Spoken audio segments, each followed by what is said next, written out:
आप सभी को जय श्री कृष्णा, राधे राधे, जय माता दी। आप सब कैसे हैं? आशा करती हूँ आप सब अच्छे होंगे। हम आप लोग को एक बहुत ही मजेदार और चुटकुलेदार नाच गीत सुनाने जा रहे हैं। इस गीत में एक पत्नी है, उनके पति प्रदेश रहते हैं और वह फोन से बात करती है और क्या कह रही हैं, आइए इस गीत के माध्यम से सुनते हैं।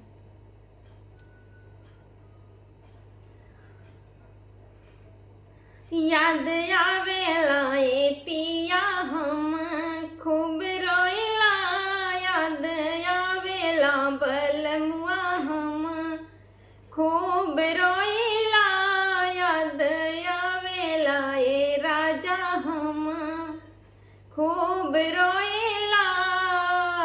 सासू कहाई बहू खाना बनाई दा, सासू कहाई बहू खाना बनाई दा, चौका पे बेलना पटक रोइला, याद आवेला ए राजा हम खूब रोइला, याद आवेला बलमुआ हम खूब रोइला, याद आवेला बलमुआ हम खूब रोइला।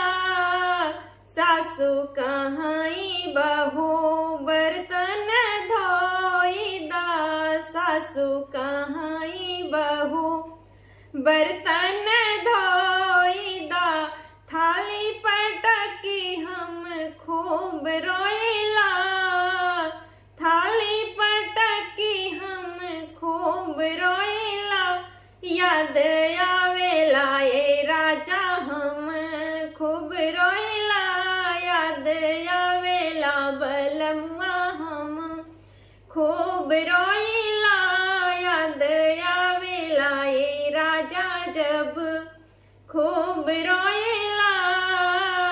सासू कहाई बहू कपड़ा धोई दा, सासू कहाई बहू कपड़ा धोई दा, कपड़ा के फेंकी हम खूब रोइला, याद आवेला बलमुआ जब खूब रोइला, याद आवेला ए राजा जब खूब रोइला, याद आवेला बलमुआ हम खूब रोइला।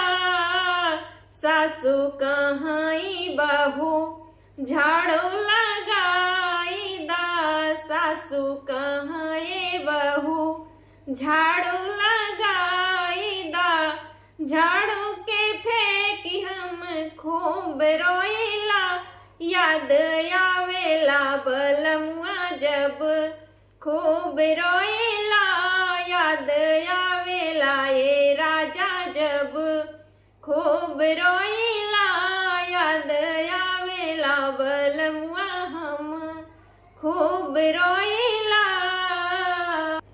सासू कहाई बहू गोड़वा दबाई दा, सासू कहाई बहू गोड़वा दबाई दा, मथवा के पीटी हम खूब रोइला, याद आवेला ए राजा हम खूब रोइला, याद आवेला बलमुआ जब खूब रोइला, याद आवेला ए राजा हम खूब रोइला, याद आवेला बलमुआ जब खूब रोइला। यह गीत आप लोग को कैसा लगा कमेंट बॉक्स में जरूर बताइएगा। फिर मिलेंगे अगले वीडियो में अगले गीत के साथ। तब तक के लिए जय श्री कृष्णा, राधे राधे, जय माता दी।